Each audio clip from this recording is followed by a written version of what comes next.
gerist áskrifendur á samstöðinni og taki þátt í að byggja upp öfluga og róttæka samfélagsumræðu.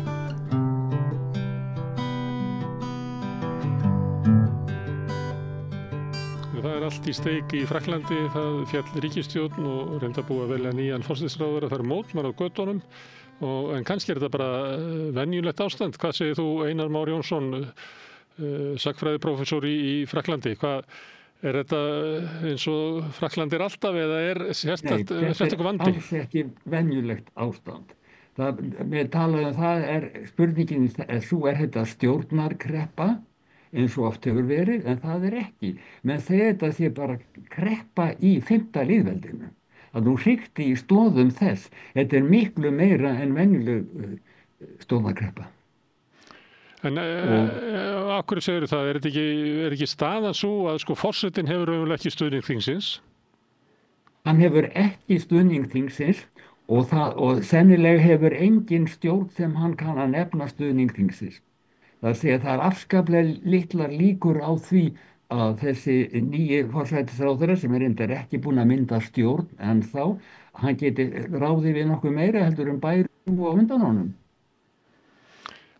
En af hverju þetta sérstakt núna? Þetta hefur gerst áður, eða ekki, forsetinn hafi ekki meirihluta? Það er ekki hægt að finna nokkuð meirihluta á þingi. Það klofið í þrennt. Og það eru vinstrimenn sem reyndar klofnir líka innbyrðis, svo það þeir sem styðja stjórnin og það eru margir flokkar og ekki endilega sammála og loks lengst til hægri það Marine Le Pen og hennar þjóðernissinna flokkur sem sá eini armurinn, það sem 3 armar og þannig armur Marine Le Pen sá eini sem ekki klofinn. Og sem sagt til þess að mynda stöðuga stjórn þá þarf forsætisráðherrann hafa stuðning 2 arma, hann þarf að hafa stuðning, það ekki nóg hann hafi stuðning þeirra sem að styðja Macron forseta, hann verður að hafa út fyrir hann, eða minnstakosti hlutleysi þeirra. Og það sem hefur varið stjórnina falli það að þeir forsætisráðherrarnir hafi haft hlutleysi. Annara, ekki aðeins stuðningsinna eigin stuðningsmanna heldur hlutleysi einhverja annara. Og nú virðist bara það fráleitt, það virðist ekki vera neitt grundvöllur fyrir því. Það þá að einn armurinn myndi verja stjórnina falli án þess að vera styðjana í einstökum málum. Já, það vel hugsanlegt, hefur verið hugsað og þannig hefur þetta þraukar alltaf smá tíma en það margar stjórnir búnar að standa og falla, fleiri en ég fæ talið og þetta stendur nokkra mánuði og svo fellur stjórnin. En í mörgum löndum þá myndum menn segja í svona ástandi, þannig þetta bara þannig að nú boðum við til kosninga. Er það ólíklegt að það gerist í Frakklandi? Já, það búið að tala það, en það eiginlega 2 möguleikar sem við talaðum, annaðhvort að rjúfa þing og efna til kosninga eða þá að Macron segja af sér. En þessir kostir eru báðir útilokaðir. Menn segja álíta það núna að nýjar kosningar myndi ekki bæta úr neinu. Það myndi bara koma í samskonar þing og jafnvel enn verra fyrir forsetann en núna er. En þá þriðji valkosturinn, Einar, þá þriðji valkosturinn að þetta verði óbreytt. En það væri þá í nokkur ár sem að Frakkland væri í reynd stjórnlaust. Það allavega 1,5 ár fram að næstu forsetakosningum. En þá yrði 1,5 ár bara án nokkurar raunhæfrar stjórnar. Og hefur það áður verið í Frakklandi? Nei, það hefur ekki verið svona. Það hefur alltaf stjórnarskrá 5. lýðveldisins hefur alltaf geta kom því til leiðar að Frakkland að þetta stjórna því. Þetta er raunveruleg kreppa lýðveldisins og stjórnarskrárinnar. Og eru þá menn að tala það að það þurfa að breyta einhverjum grundvallaratriðum í stjórnskipuninni til þess að lenda ekki í þessari stöðu? Nei, en það bara, kjarni málsins sá að það gífurleg óánægja meðal almennings. Gífurleg óánægja. Það eru yfirgnefandi meirihluti á móti bæði stjórn og forseta Og svo eru margir sem er bara komnir á móti stjórnmálamönnum og segja að stjórnmálamenn eru ófærir að bjarga einu en einu. Sko, það maður heyrir það, núna voru mótmæli í gær Mm. og þau voru, það var að tala það ætti að stöðva allt og það víst að það voru óskaplega mikil mótmæli víða land. Náttúrulega reyndu hægri menn að líta sem sá þetta var allt saman vinstri öfgamenn en eftir frásögn í blöðum og því sem ég heyri í útvarpinu það alls ekki, þetta bara yfir höfuð mjög almenn óánægja með stjórnmálfarið og það náttúrulega full ástæða til þess vegna þess að það er ófremdar ástand í landinu, það að segja að það eru kjör almennings eru sífellt að versna meðan kjör auðkýfinga batna og svo er núna verið að tala það óskaplegu skuld sem þurfi endilega að leysa það sé stærsta vandamáli. En eina lausnin sem finna á skuldinni svo að ganga enn harðar að almenningi. Og það má stýra það vel svo sem. En í mótmælinn í gær, hægt að lesa út úr því hverjar eru kröfurnar? Eru kröfurnar það að landið sé stjórna í takt við vilja almennings? Í stuttu máli sagt það sem menn sögðu, þetta ófremdar ástand þegar við búum við þau stöðu að hinir ríku verða stöðugt ríkari, hinir fátæku verða stöðugt fátækari og það skuldin sem að vofir yfir Frakklandi og eina lausnin sem stjórnmálamenn hafa þarf að ganga ennþá harðar að þeim sem eru neðar í þjóðfélaginu. En það var góð þátttaka í mótmælunum? Já, það var það. Og það voru vísu kom eitthvað til í smávegis til óerða miðbænum en ég fór þarna á eitt stórt torg, Plasti Fett sem var alveg tróðfullt af mönnum og það var allt ró og stekt. En þessar kröfur sem þú ert að lýsa, þetta hljómar svona frekar til vinstri? Já, það náttúrulega, sko, það verður að taka tillit til þess að það eru afskaplega margir sem eru bara yfir höfuð á máti stjórnmálamönnum hvað sem þeir eru og segja að þeir bjargi aldrei neinu. En sem sé að við getum gengið út frá þessari skuld sem að tala hvað það eru 1000 milljarðar, kannski 4000 milljarðar og Bærú, það var veldi koma á fjárlögum og það þurfti eiginlega að bjarga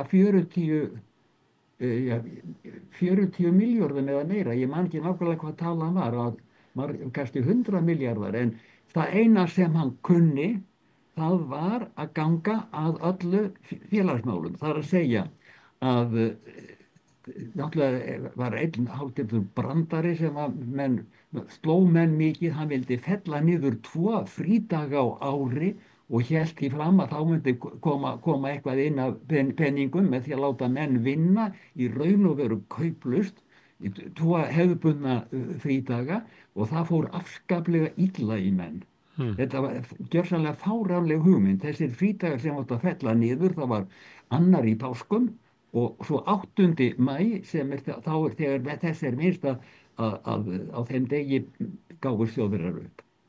Og sem sagt, en það sem þetta náttúrulega varst í aukaatriði, en aðalatriði það allstaðar eru að ganga á móti félagsmálum, allstaðar. Það verið að draga úr peningum til skólamála, það að draga úr peningum til heilbrigðismála, draga úr peningum til menningarmála, það það sem er fyrst og fremst.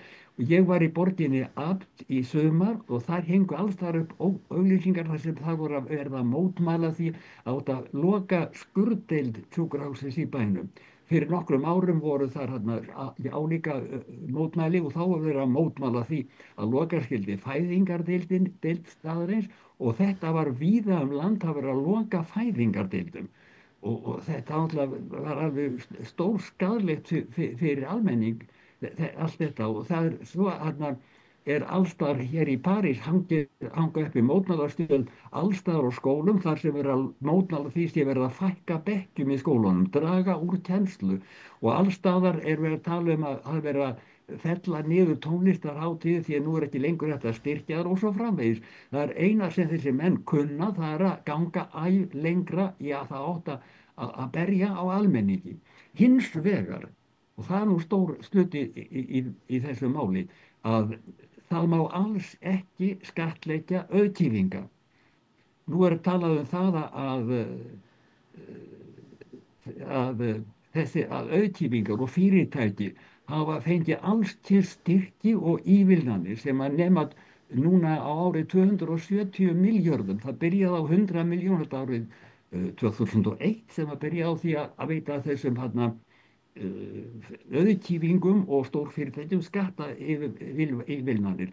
Og hvað fyrirtækin snertir, þá var alls ekki verið að athuga hvort þau þurftu eitthvað á þessum peningum að halda, né heldur hvað fyrirtækin gerðu við þessa peninga. Þetta var bara hreinn fjáraustur. Þetta er risastór, þetta er kannski megin þátturinn sem miklum skuldum. Náttúrulega hægri sinnaðir menn segja að þetta sé af því að almenningur hafi lifað efni fram, það eru háir styrkir, til dæmis að mikið peningum varið í miklum peningum varið í heilbrigðismál, miklum peningum varið í skóla og svo framvegis, en þetta er náttúrulega gjörsamlega rangt. Megin atrið er þetta nánast í skattfrelsi sem að auðkýfingar búa við. Og það er alltaf að nokkrum kannski 20 árum hafa auðkýfinga 14-faldast. Og nú hefur komið fram tillaga, skattlaga kennd við franskan hagfræðing sem heitir Zucman, og hann vildi leggja 2% skatt á eigur þeirra sem ættu meir en 100 milljónir. Og það myndi koma talsvert mikið inn fyrir það, og þetta er náttúrulega ekki neitt óskaplega stór skattur, og með þessu móti mætti minnka skuldirnar, láta það til að greiða skuldirnar. En hægri menn hafa alveg hatast við þetta, sko. Þessi tillaga þennan skatt sem við kenndum við þennan Zucman, hún var lögð fram á þingi og sem sagt samþykkt í neðri deildinni, og það bendir til það að ekki aðeins vinstri menn hafi greitt atkvæði með þessu, heldur líka Marine Le Pen, en það fellt í efri deildinni, öldungadeildinni. Og sem sagt að allir hagfræðingar mótmæla þessu, og þetta sem sagt bara með að heyra menn að það er ekki hægt að lífa í þjóðfélagi þar sem þinni fátæku verða alltaf fátækar og ríku alltaf ríkari og alltaf meiri forréttindi handa þeim og ívilnanir og fjáraustur.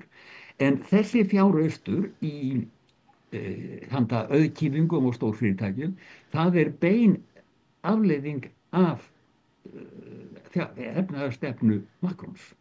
Hann aðhyllist efnahagsstefnu sem meinist að því að styrkja fyrirtæki og auðkýfinga, og þá samkvæmt þessi kenningu mólana borðinu þá eiga allir að verða ríkari. En það er þeim kemur ljós alveg þveröfugt. En þegar fólk ríkur út á götu og krefst breytinga í samfélaginu og er á móti þessi verið að mylja undir hinna ríku, en vill heldur ekki stjórnmálamenn, hver á að leiða breytingarnar? Það er alls engi stjórnmálamenn sem geta það. Það myndi vinstri menn geta, en þeir eru náttúrulega floknir. Þetta upphafið á þessu öllu var þessi fáránlega ákvörðun Macrons fyrir rúmu ári að rjúfa þing og efna til kosninga. Og þá unnu vinstri menn sigur raun og veru. Þeim tókst að sameinast, að hann sagt að Macron hafi haldið, þegar hann ákvað að rjúfa þing, að vinstri menn myndu aldrei geta sameinast, en þeim sameinuðust mjög fljótlega sameiginlega stefnuskrá. Og þeir unnu sigur, sko, þó þeir næðu ekki meirihlutanum. En sem sagt, svo náttúrulega fór það að þeir eru margklofnir núna, geta aldrei komið sér saman nei. Það eru margir flokkar og náttúrulega þá sem er lengst til vinstri er þessi flokkur Mélenchons, en engir aðrir vilja vinna með honum og útiloka hann alltaf. og þá alltaf ótilokað að vinstri menn geti náð nokkrum árangri. En hvernig líta þessi mótmæli út frá sjónarhóli þjóðfylkingar Le Pen?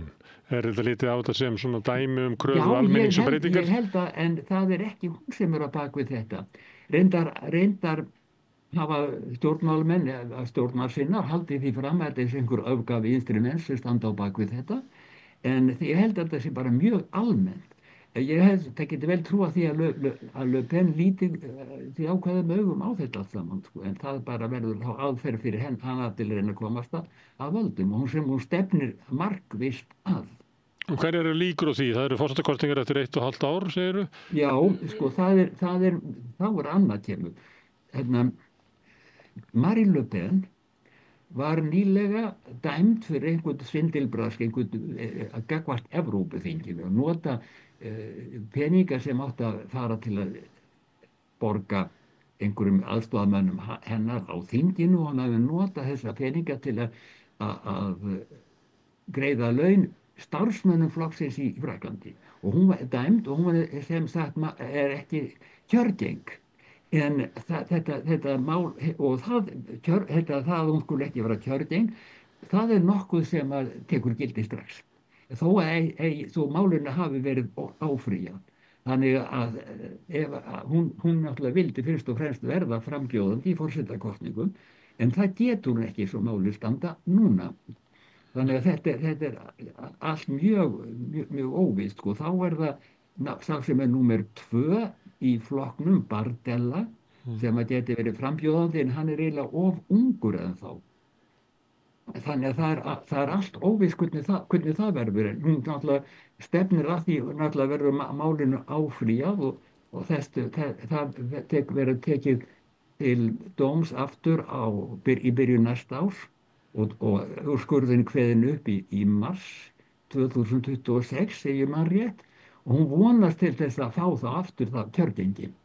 En þetta allt mjög óvíst. En hún ekki stærsta svona stjórnmálaflið í Frakklandi í dag? Það má segja það, sko. Náttúrulega það eru fleiri, sko, það alltaf Mélenchon sem mjög sterkur í sínum flokki, en mjög óvinsæll utan flokksins og óvinsæll meðal annarra vinstrimanna sem vilja helst ekki vinna með honum. Nú svo það Olivier Faure sem leiðtogi sósíalistaflokksins og hann hefur haldið því fram að sósíalistar ætti að mynda stjórn. En með hverju? Þeir hafa ekkert afl til þess að mynda stjórn? Hann vonast til það að fá stuðning annarra vinstrimanna, svo og hlutleysi einhverja sem eru kannski einhvers konar miðflokka sem að hinga til hafa stutt Macron meira og minna. En það virðist alveg útvorkað að Macron mun aldrei útnefna Olivier Faure sem forsætisráðherra. Þetta virðist alveg lokuð staða eins og nú Og náttúrulega fyrst og fremst grundvöllurinn þessi geigvænlega óánægja almennings sem horfir upp á það hvernig kjörin versna og hvernig sífellt verið að berja og öllu því heita félagsmál. Og það reyndar stefna það hægri manna að brjóta allt þetta sem kallað var velferðarþjóðfélag, brjóta það niður gjörsamlega. Og þetta velferðarþjóðfélag komst á laggirnar eftir síðustu heimsstyrjöld og þá var meðal annars þessi stefnuskrá andspyrnuhreyfingar gegn Þjóðverjum og þetta hélt áfram og náttúrulega áttu kommunista stóran hluti í því, en nú vilja menn brjóta þetta niður með öllu. Hafa Frakkar verið að verja meiru til varnar og hermála eins og mörg Evrópuríki eða? Ég veit það ekki nákvæmlega, ég held að þeim allavega hvort sem eru búin að verja meira eða ekki, þá var það stefnan að styðja sem mest undir hermál. Nú líta Evrópum ekki lengur svo á að Bandaríkjamenn séu þeirra bandamenn, þannig að þeir þurfa að standa á eigin fótum.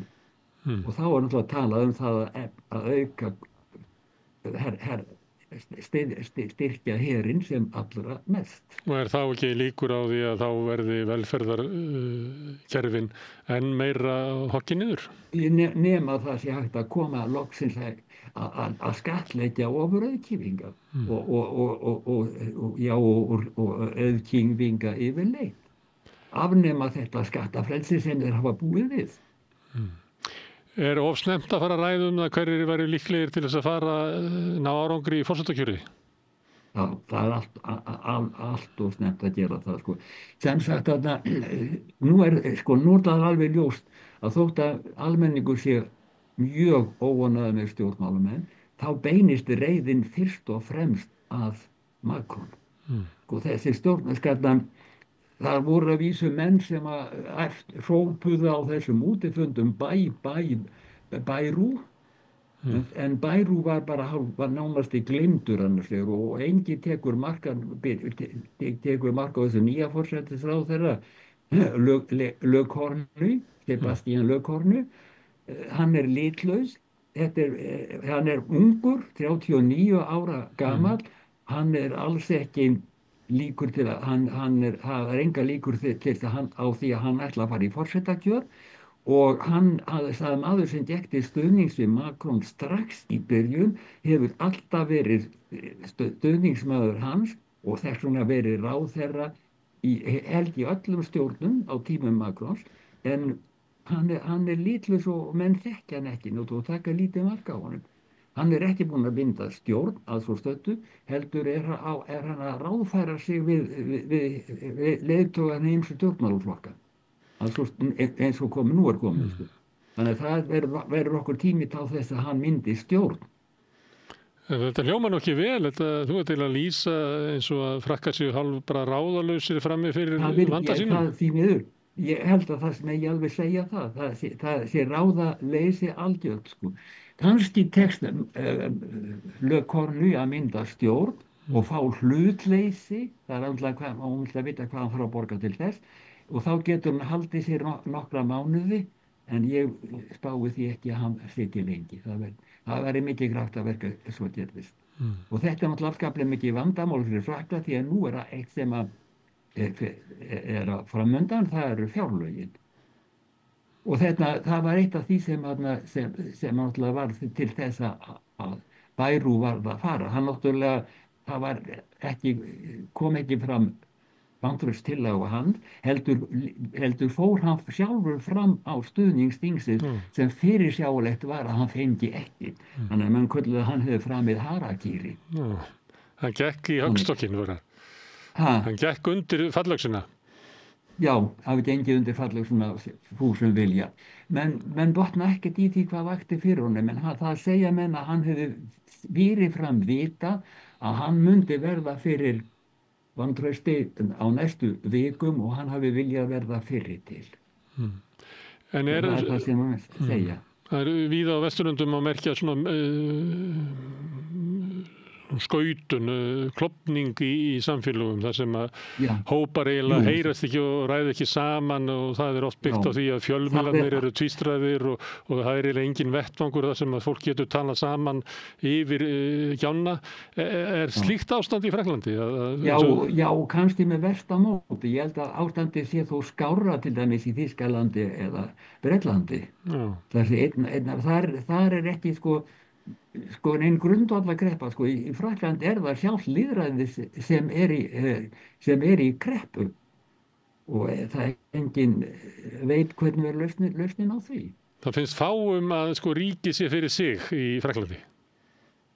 Það finnst fáum að ríkið sé fyrir mig? Já, það er náttúrulega alveg augljóst mála að mönnum finnst að ríkið sé fyrir þessa ofurauðkýfinga og þetta er náttúrulega framhaldið af frjálshyggjunni. Þetta er afleiðing af henni í Frakklandi sem sagt að alltaf að hlaða undir auðkýfinga og ganga hart gegn almenningi. Þegar að frjálshyggjan kom til Bretlands 79-80 þá stóðu Frakkar svolítið gegn henni sinn. Já. Af hverju eru þá svona illa komið fyrir Frökkum í dag? Já, og það sá sem ber náttúrulega fyrst og verið ábyrgð á því það var Jospin, Lionel Jospin, sem hann Chirac var hann forseti og hann gerði þetta þá skelfilegu glópsku eins og Macron núna að rjúfa þing og efna til nýrra kosninga í þeirri trú að hann myndi vinna stór sigur en hann stór tapaði.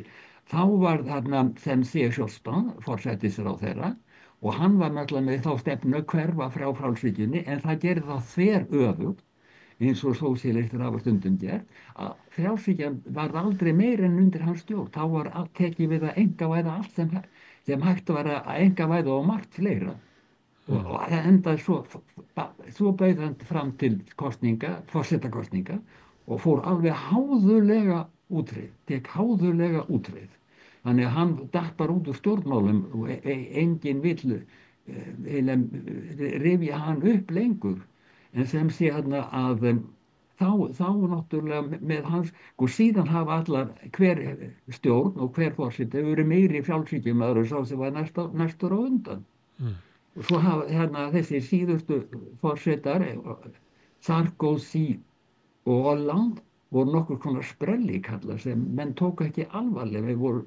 Sarkozy var hlægilegur, enda gat hvorugur þeirra verið meir en eitt kjörtímabil. En þarna, það var Sarkozy var alveg eins og sprellikall, þarna Hollande var dauðýbli, einhvers konar svona, og vissulega hlægilegur á köflum eins og þessi fáránlegu kvennamál hans voru til vitnis en sem sé að maður hafði á tilfinningu með Hollande þegar hann var að tala, hann tryði því ekki sjálfur sem hann var að segja og það sama gegnir eiginlega Macron. Að mann finnst þetta að hann sé svo leikbrúða bara að þylja einhverja röllu og hann trúði þess ekki sjálfur en náttúrulega hann hefur að greinlega mikla ákveðna stefna, ákveðna efnahagsstefnu og árangurinn þessi. Einar, þú hefur skoðað nýfrjálshyggjuna og nú er víða má sjá merki svona uppgang einhver svona fasisma bæði vestanhafs og austan. Og maður hefur heyrt það svona af æmeira undanfarið að þetta sé raunverulega afleiðing af veikingu samfélagana á nýfrjálshyggjutímanum sem að brýtur niður svona grunnkerfin og skapar traust inn í samfélaginu. Það eru færri sem að upplifa að ríkið sé fyrir mig og þar fram til götunum sem að eiginlega býr til jarðveg fyrir fasismann. Hvað segir þú þetta? Og það hefur verið talað kreppu frjálshyggjunar en það er náttúrulega alveg misskilningur að tala það. Frjálshyggjan var fyrst og fremst tæki hinna auðuga til að gera byltingu gegn hinum fátækari. Ég segi náttúrulega almennt auðugu, þeir voru ekki allir kannski auðugir fyrirfram en þeir urðu það. Og þetta var þeirra aðferð, það var frjálshyggjan og þeirra hugmyndafræði. En þeir voru ekki frjálshyggjumenn í sjálfu sér öðru leyti því að hún hendaði þeim á bilið. Þannig að ef að frjálshyggjan hendar þeim ekki lengur, þá geta þeir kastað henni og farið inn á aðrar brautir. Og þessi stefna til hægri sem menn kenna stundum við fasista, hún er bara framhald frjálshyggjunar með öðrum aðferðum. Og þetta enda má kenna hana við frjálshyggju því að þessir forsprakar frjálshyggjunnar, Hayek lýstu því yfir að þeir var ekkert sérstaklega fyrir lýðræði. Ég held að Hayek hafi sagt að það mætti alls ekki leyfa það að almenningur kysi á móti frjálshyggjunni. Þannig að þetta er rökrétt framhald af frjálshyggjunni. Já, að vaxandi fasisminn sé bara áframhald af byltingu hinna ríku gegn hinum fátækari. Að sjálfsögðu er það sko. Og sem sé nú eru alltaf menn sem að vildu frekar halda í frjálshyggjuna og lýðræðið en hinum vex alltaf fiskur hrygg allstaðar. Þannig og hvort sem er allavega í Frakklandi eða þó Þýskalandi. Maður veit ekki hvernig með England þá en þegar verkamannaflokkurinn fékk tók stjórn, var myndað í stjórn, þá virðist hann hafa farið mjög út af þessar hægri stefnu. Og á allt öðru sviði kemur það í ljós hvernig forsætisráðherra Englands hefur stutt við Ísrael og fangelsar þá sem að mótmæla því sem að gerast í Gaza. En það ekki þannig í Frakklandi að ef það vaxandi svona vantrú á ríkisvaldið og stjórnmálafólk og svona, þetta góðu jarðvegur fyrir svona hugmyndir fasisma, eða ekki? Já, einmitt, sko. Mér hef alltaf fundist Frakkland vera svona hálf klofið land, annars vegar það hálf fasíst og öðru megin, en svo hinum megin getur það verið ótrúlega opin og kröftugt samfélag, en það alltaf stutt einhvern veginn í legustífilinn. Já, sko, nú hefur tekist að æsa upp einhverja hysteríu gegn innflytjendum, að þetta sé allt saman glæpamenn og óþjóðalýður, en það með sama í Frakklandi og Þýskalandi og ég held Íslandi líka, að efnahagslífið geti ekki staðið án þess að hafa innflytt vinnuafl. Það gildir alveg sama, og svo annað þessi vandamál af innflytjendum sem í Frakklandi í raun og veru, þau stafa því hvernig þessi mál hafa verið vanrækt, að það hefur ekkert verið unnið að því að fella þessa menn að frönsku þjóðfélagi. Þeim innfluttu verkamönnum var hrúað upp í þarna úthverfum sem talið voru meistaraverk arkitektúr, en eru alveg hryllileg að búa í, hryllir þessi risastóru hús og turnar, og þannig hafa skapast vandamál, þjóðfélagsvandamál sem voru óþarfi. Það átt að laga þau fyrirfram með því að efla skóla og efla búa til úthverfi sem hægt var að búa í. En það var allt gert til þess að hafa þetta sem allra ódýrast, og þannig að þjóðfélagsástandi var miklu verri en nokkur staðar annars staðar, og nú súpa þessi yfirvöldin segði það því. Og þá alltaf hægt að æsa, sko, það hennar að telja mönnum trúum að öll vandamálin stafi af þessum innflytjendum.